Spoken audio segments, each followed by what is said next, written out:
I'm Eric Hoffensberger, and I'm a consumer loan officer at Wolf River Community Bank.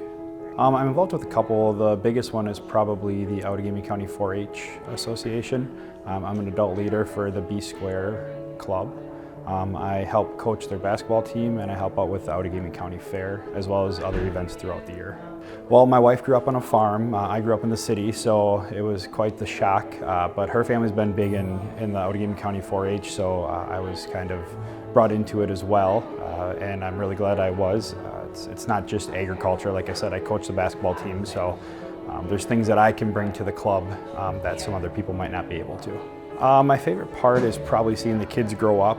I've been in the club for about 5 or 6 years as an adult leader, and seeing the kids, that were in 5th, 6th grade before and now have graduated or will be graduating, and then seeing the younger kids growing up and maturing and turning into good young adults.